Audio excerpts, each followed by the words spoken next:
What is up, all my favorite people of this whole entire world? Welcome to a brand new video today. We're not doing a review, we're doing kind of a listing of sorts. This is going to be my top 10 most overlooked or underrated films from 2017.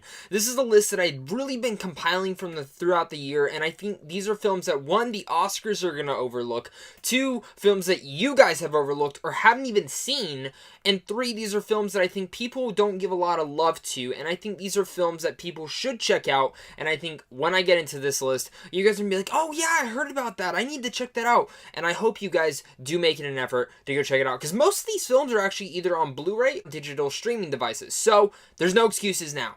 Let's get into my list. So before we get into my actual top 10, I do want to get some honorable mentions out of the way. One, Only the Brave. This is a fantastic true story that I think you guys should check out.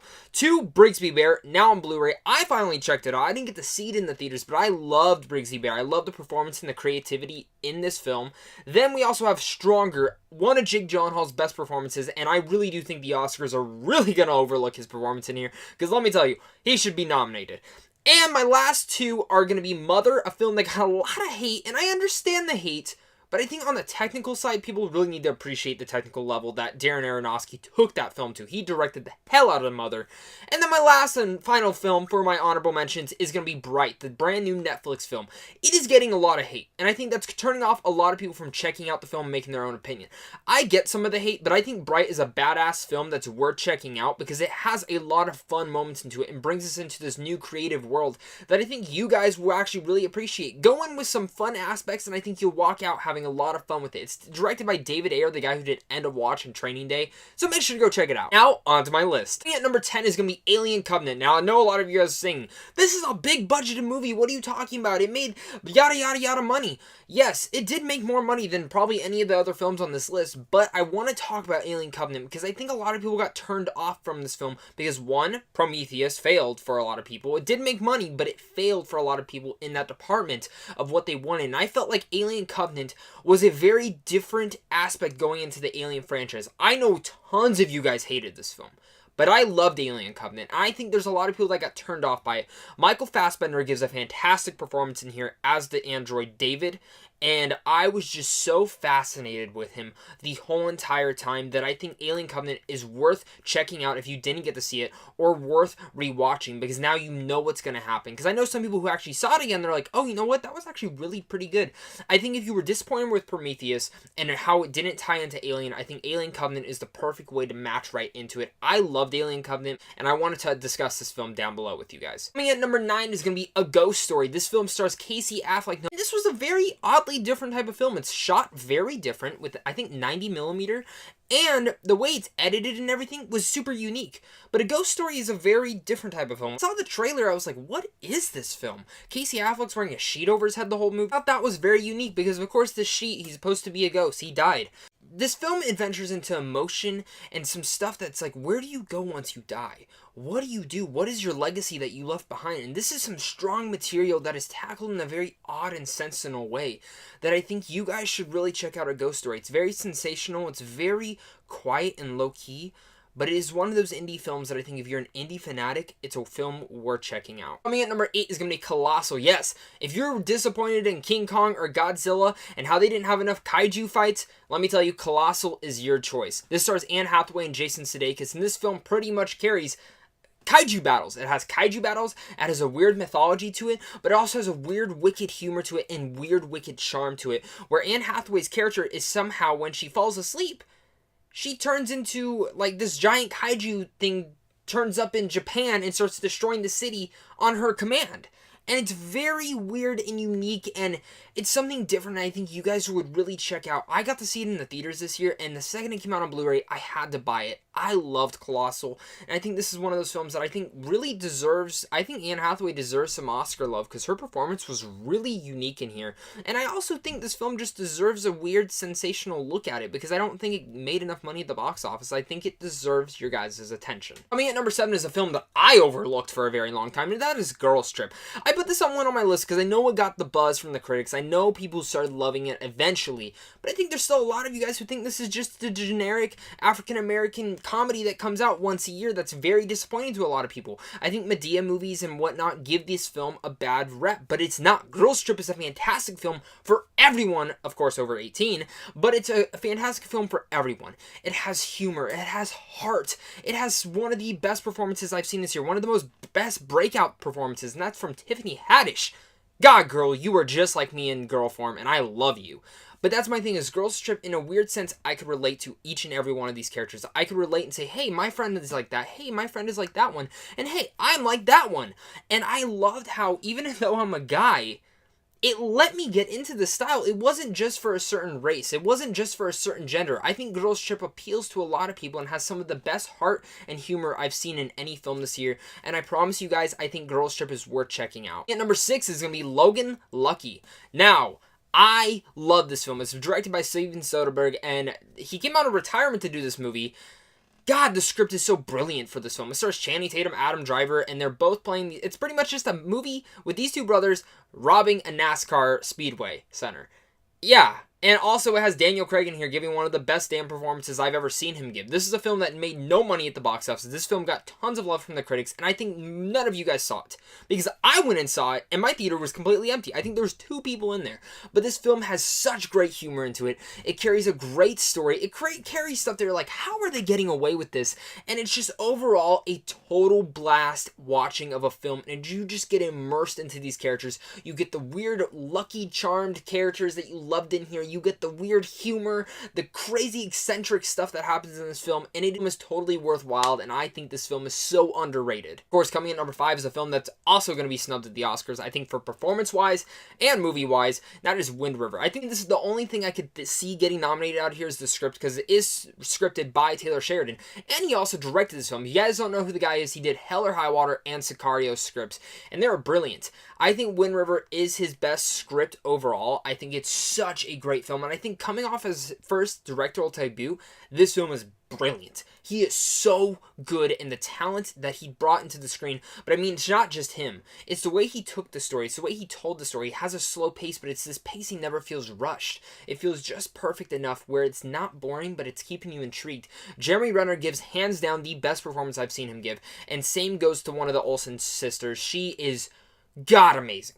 Great. I mean, a lot of people know her from being Scarlet Witch, but God, she is so good in this film. I think both of them easily deserve a nomination for this year, and I think this film is going to be totally overlooked by how great the story is told, and it's easily one of the better films of this year. Coming at number 4 is another film that the Oscars and no one saw, and that is Lost City of Z, starring Charlie Hunnam and Robert Pattinson. Both these actors give some of the best performances I've seen them both give, especially Charlie Hunnam. This film is very long, it's pacing, but it's a film that is stuck in my head ever since I saw it back in March or April.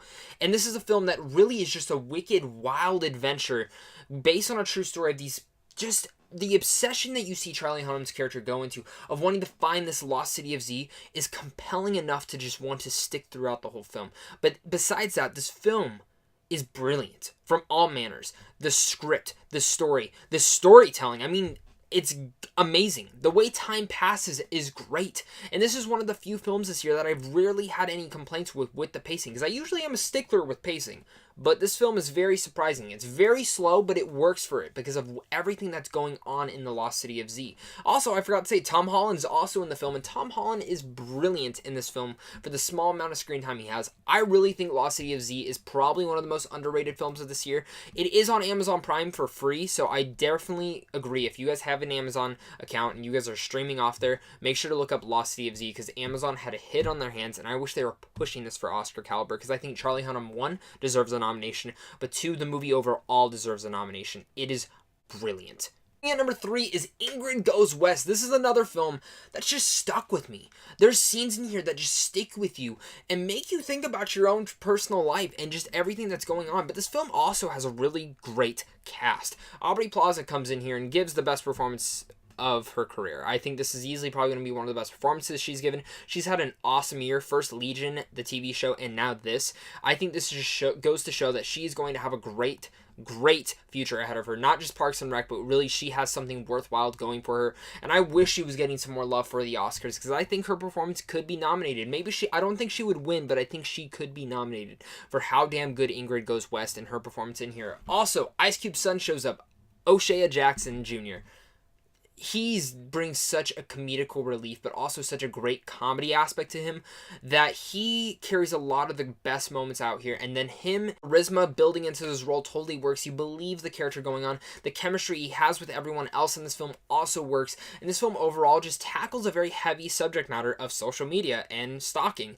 And Ingrid Goes West is a very unique and weird film that I think a lot of you guys should check out, because I don't think a lot of people got to go see it.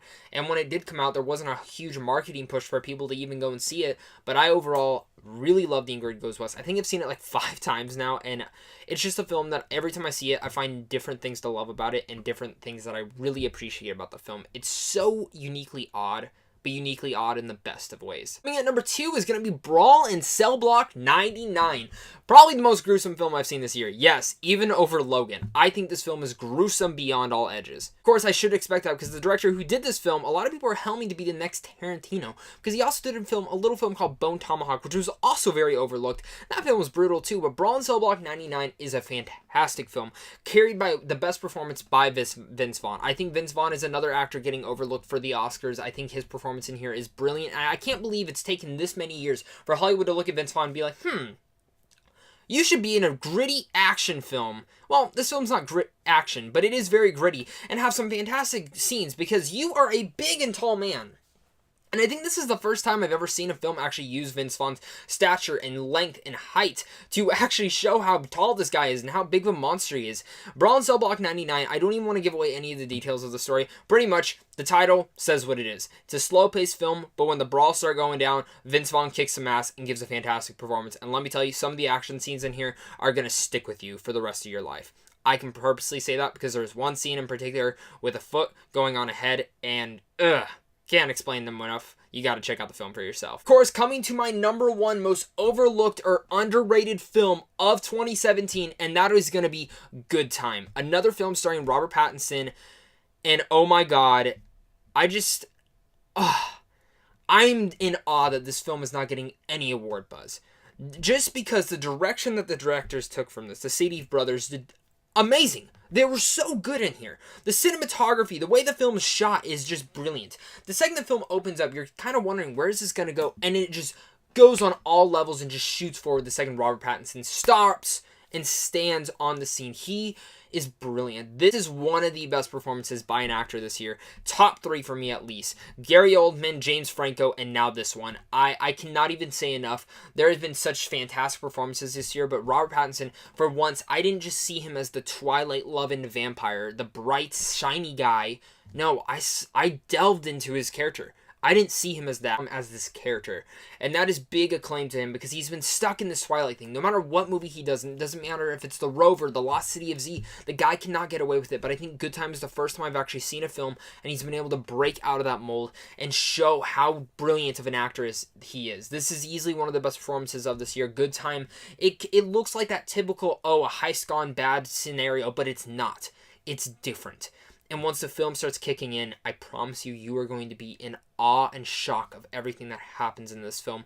And just the character story and the character study of these main characters, especially Robert Pattinson's character, is so brilliant that you just can't believe where the story is going. It's one of the few films this year that as it was playing out, as predictable as I thought some things were going to get to, I still can never guess what was going to happen next.